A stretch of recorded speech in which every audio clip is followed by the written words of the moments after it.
Alrighty folks, welcome back to another edition of New Music Friday. Today, as I'm recording this, it is Friday. I'm not really sure when this is going to come out, but it's a hectic day today. A lot of new music. Obviously, Soul came out. As I'm recording this, my Soul review just went up. We got a new album from Lathan. We got a new album from Justin Moore. Albums coming next week. It's release season. There's a lot. So rundown for today, I got 6 tracks here, bit of a smaller one. There's 4 from this week and 2 from last week that I abstained from listening to, so I could save them for this. Yeah, I'm not going to be reacting to any Justin music or Lathan music just because A, I've already listened through them, and B, they're entire albums. Not sure if I'm going to give them both a full review, but definitely going to talk about them at some point because I know a lot of people are very interested, especially in the Justin album. But regardless, today I got 6 tracks here.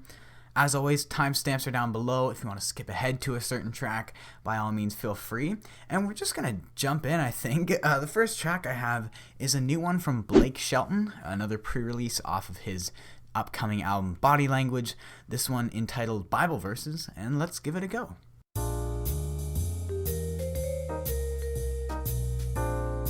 That was surprisingly beautiful. I mean, I know closing moments on albums are typically a lot slower, but still just a beautiful song. I mean, the whole thing is acoustic. It's fully acoustic.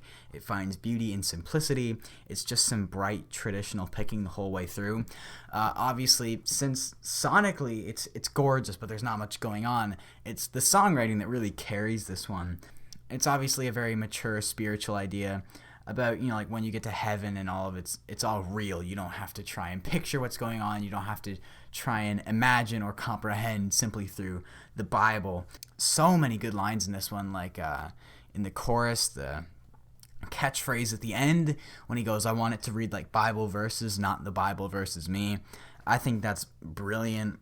I also really like how he says he wants the apostles to be preaching him the gospel, not feel like it's in the third degree. He can't wait for the words and him to be on the same page.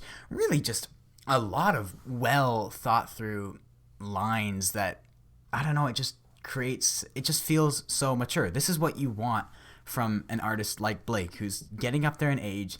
He's done his time here. Like, we don't want nobody but you. This is the kind of music we want. Really just gorgeous. That's got me really excited for this upcoming album. I don't know where it's going to go. I mean, I think by this point, there's definitely the argument to be made that he's going traditional with this. Like, he's going back to his beginning days where it's just pure country music. I mean, at the ACMs, he performed Austin. I thought that was sick.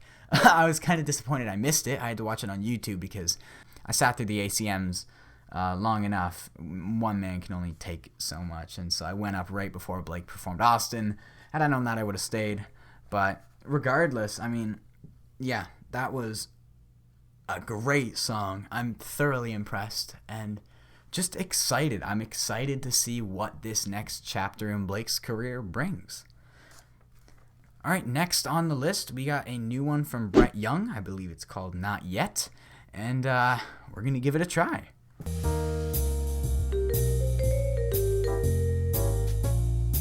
Well, I guess the first thing, I didn't realize Brett had an album coming up. I just slipped under my radar, I guess. Another 8-track album. Albums seem to be getting shorter. Thankfully, I enjoy this. I've talked about this, how I like the shorter format. I like what it brings. Obviously, you look at Heart and Soul. Those are just more enjoyable listens. Same with the Justin Moore. Eric Church actually touched on the idea in a Rolling Stone interview about his view on the length of albums. I might talk about this in a separate video, but regardless, I'm liking the albums kind of getting shorter. It's not that I don't want more music, just for me, the experience. Whatever. Not Yet by Brett Young. I mean, it was very predictable. Like, nothing really surprised me here. This is about as Brett Young gets. Although, like, that's not to say it was bad. It wasn't bad. It's your typical bright pop country we've come to know from Brett. I must say, though, his vocals were on point on this one. He had a really nice falsetto he used in the chorus. Brett's got a darn good voice. He layers it, he buries it with too much production, and that does go for this song as well. I feel like the percussion in the verse, I liked the intricate drumming going on in the verse. There was a lot going on, but it was dialed back. It was traditional. It was organic. It was nice. But then the chorus hits, and it's just everything full force, and it's just a little too much. Like, the drums are crashing, the acoustics are just going at it, the electrics are going at it, everything's going full force all at once. And I don't know, it's a very radio friendly song. Like, you're gonna see this one go to number 1 in a bit, but that's just how it goes.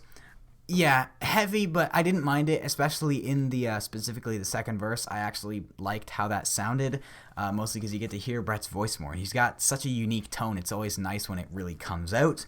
Lyrically, though, this is nothing special. Like, it's just saying, like, oh, you're so perfect, I'm not done with you yet tonight.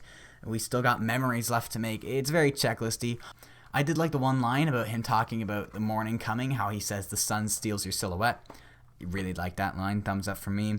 But yeah, overall, predictable. It's what I expect from Brett Young. Did it blow me away? No. Did I enjoy it? To an extent, yes. There were definitely aspects of it I enjoyed, but it's still nothing to really change my mind on Brett Young. He still just seems like a Nashville teacher's pet, but oh well.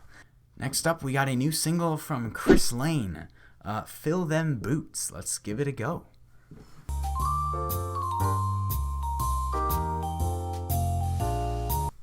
Starting to think maybe we should not have started on the Blake Shelton song. I'm just kind of going in order of like the biggest names. That was boring. Fill Them Boots by Chris Lane is just very uneventful. I mean, similar to the Brett Young, where it's nothing special. We've heard it all before, but this one's just less appealing to me. It's poppier, trappier. The underlying trap beat, the radio-friendly acoustic and electrics, just holding off until the synthetic percussion can take over.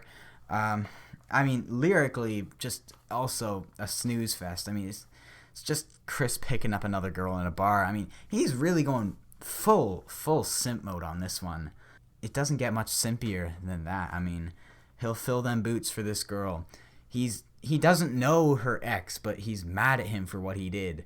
That may go in the 2021 Simp Hall of Fame, that line right there. I don't know. This song doesn't really make me feel anything. I no further thoughts. All right, next we got a new one from Kip Moore, Good Life. Excited to see where this goes. Obviously, Kip coming off his very successful Wild World album, seeing where he's going to go with that. And this new one, Good Life. Let's give it a spin.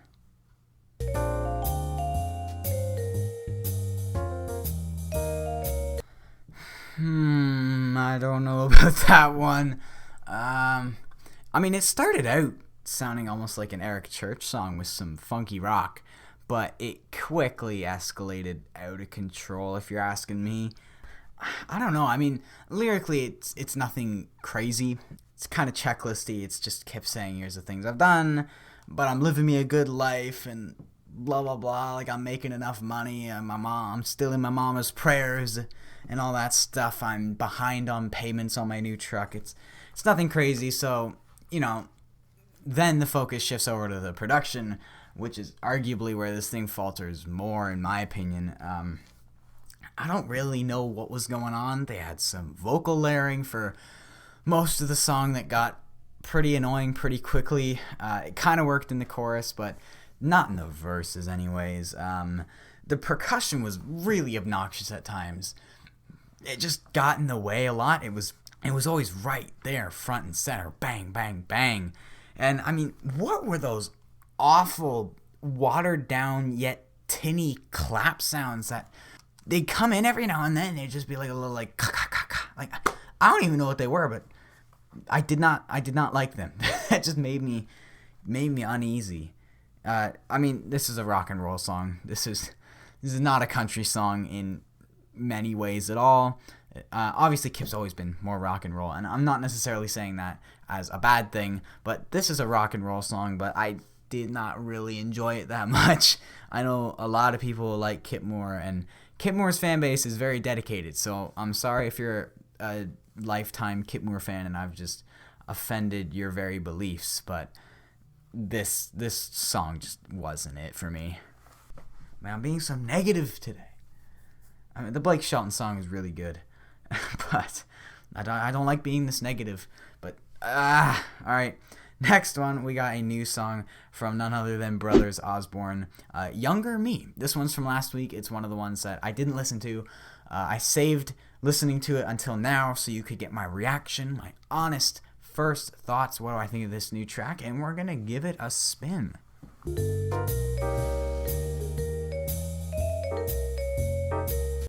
Well, that was not what I was expecting. It started off like a 80s synthwave song. Very, very vibey. Almost felt at times like some Harry Styles influence. Right before the first chorus hit, it almost felt like something he would be recording. I liked it though. Like, it's out there. Was it overly country? No, not really. But I liked it. It was different. It was creative. It had a killer solo that was again backed by those synths that, I really liked. They weren't like aggressive. The synths were warm and comforting, just kind of there, that laid a nice soft blanket for TJ to absolutely annihilate the delivery in a good way. When does TJ disappoint us on the delivery? He's got a phenomenal voice and no exceptions here. Lyrically, it's just a nice, down-to-earth track despite being so spacey. Just a simple sentiment of talking to his younger self, saying, like, everything's going to be all right. It's a little vague. Like, we never get any specific details of anything, like pacing around the bedroom floor and overthinking, but he never tells us what his younger self was overthinking about, like trying to fit in and everything like that, and falling down and getting back up. But there's never any real imagery or like, here's where I fell down, here's how little me got back up. But don't worry, younger me, it's okay. A good track. I enjoyed it. I really enjoyed it. Lyrically, not everything I would hope for, but by no means like egregiously bad. Production wise, bold, out there, it worked. I like it. Thumbs up from me. And that brings us to the final track of today's edition of New Music Friday. Another one from last week that I held off until this week to listen to. A new one from Caylee Hammack featuring Chris Stapleton. This one called Small Town Hypocrite. Caylee, pretty new. She had her debut album last year. If It Wasn't For You. Wasn't a huge fan. Songwriting was definitely there on the album. I think it was well written in a lot of places. The production, in my opinion, kind of ruined it. It went really poppy at times. And it just, I don't know, the songwriting felt so country. If you're picking up what I'm putting down, it felt country. It would sound great over a 90s country track, like a Shania Twain or a Reba McEntire. Reba's actually featured on the album, but I felt the production kind of sabotaged the project a bit. So interested to see how this Small Town Hypocrite's going to sound, obviously with Chris Stapleton. That's a big name that should hopefully bring more eyes onto her. And yeah, let's see what this new one's about.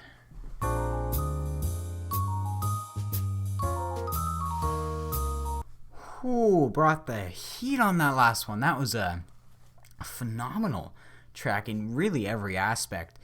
The standout factor for me was the lyrics. This song is phenomenally written, but I'm going to start with the production because that's normally what I do. I go production and lyrics, and this thing was gorgeous. I mean, some bright picking. Caylee's got a phenomenal voice. She's got a really, really rich vibrato, and she's got range, man. She can go high when she wants to.